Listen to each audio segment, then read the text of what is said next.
DPRD Kota Ambon dan Insan Pers gelar pertemuan perkuat kemitraan. Dewan Perwakilan Rakyat Daerah atau DPRD Kota Ambon menggelar pertemuan dengan Insan Pers Selasa 27 Mei 2025 di Sekretariat 1 DPRD Kota Ambon. Pertemuan ini bertujuan memperkuat kemitraan dan mengevaluasi pemberitaan yang berkaitan dengan kinerja lembaga legislatif. Kegiatan ini dihadiri oleh Sekretaris DPRD Kota Ambon, Apris B. Haspers, sejumlah staf sekretariat, serta puluhan wartawan dari berbagai media di Kota Ambon.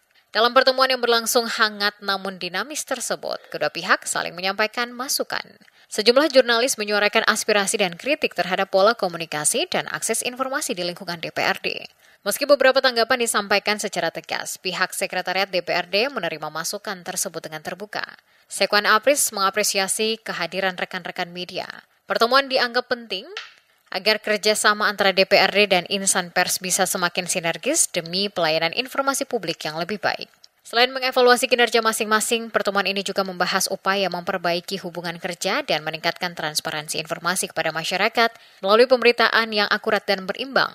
Melalui pertemuan ini, DPRD Kota Ambon berharap sinergi dengan media massa dapat semakin kuat, terutama dalam mengawal fungsi pengawasan terhadap kinerja eksekutif demi pembangunan Kota Ambon yang lebih baik ke depan.